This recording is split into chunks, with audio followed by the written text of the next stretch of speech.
Всем привет! Я хочу рассказать все, что знаю о персонажах с самым высоким БС и показать, что дает такой БС и откуда это берется. В описании будут ссылки на канал упомянутых стримеров скорее. У каждого из них есть по несколько аккаунтов, поэтому отрывки видео будут не с одного персонажа. А начнем с окна персонажа, где собрана большая часть информации. А все снаряжение хаоса на плюс 8, плюс 7 добавляет алхимический камень, а в нем печати пробуды и по 5 кристаллов розовых. А бижутерия тоже на 8, плюс 3 от тотема красного, который тоже на плюс 8. А везде стоят печати и в бije печати от пробуды. То есть в тотемах пробуды нет. А реликвии на плюс 10, в них по 5 свитков стоит. А розовая буханка с пробудой на плюс 10. Есть ПВЕ камень такой же розовый и ПВП камень красный на плюс 9. А семейная эмблема максимально на плюс 30 розовая. А костюмы рыжие с заточкой примерно 350 БС дают.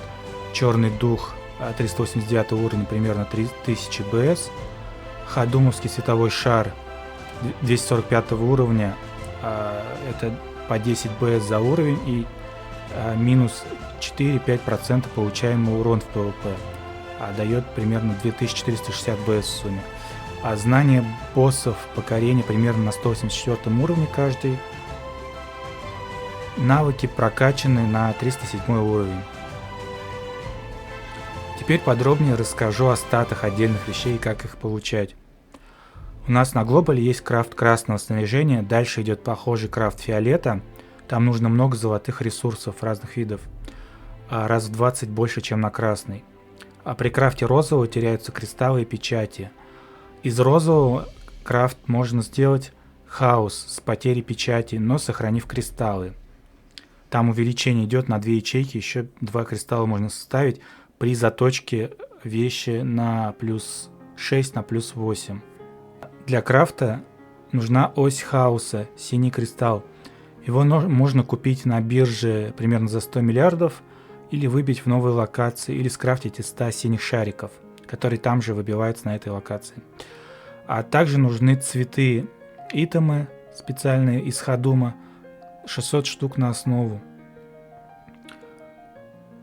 Эти итемы можно собрать, разломав красный розовый шмот, либо купив за очки Ходума.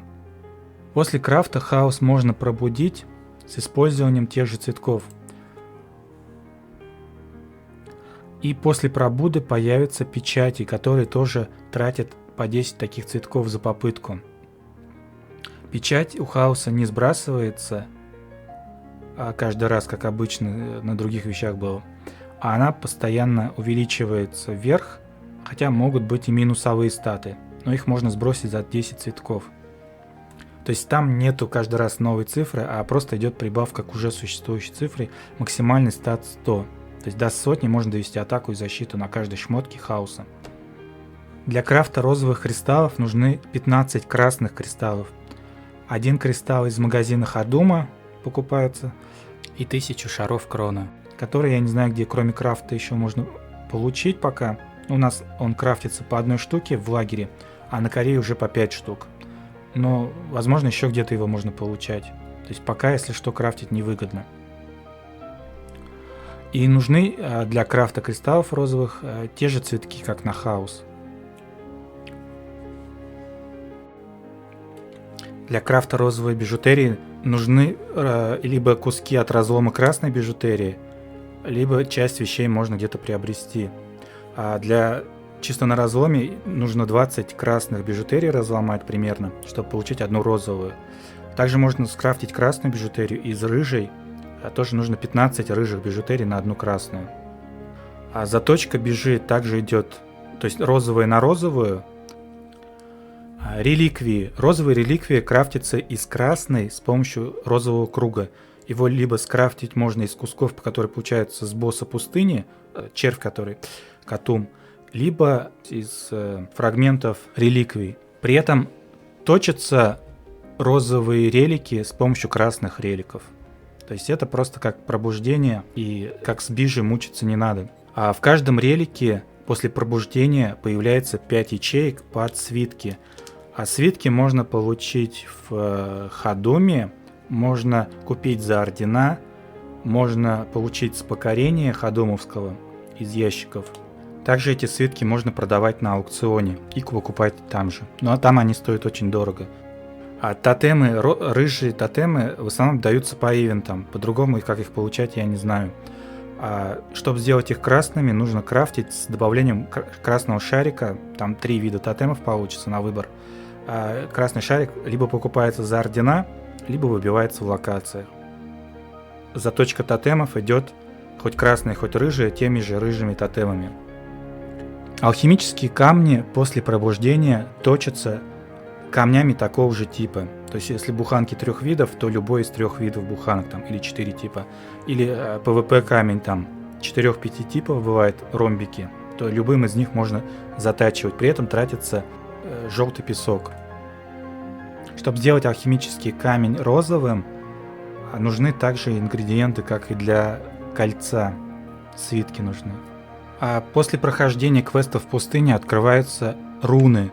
Их 8 видов. То есть они стандартные, у них параметры только растут с повышением грейда. А грейд можно повышать так же, как у световых камней и у кристаллов.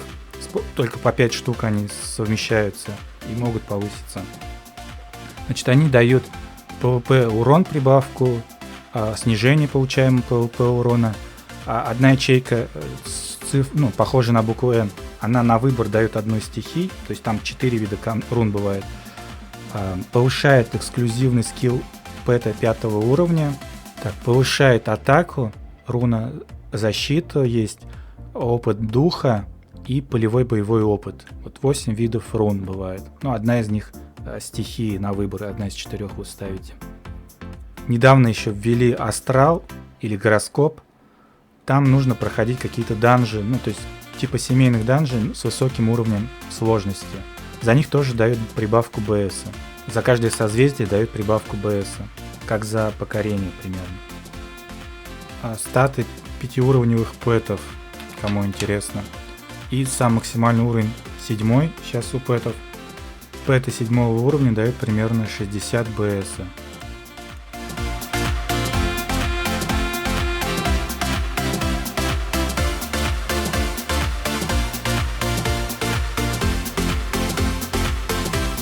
Это таблица рекомендованных персонажей по типу их урона от топ-корейца.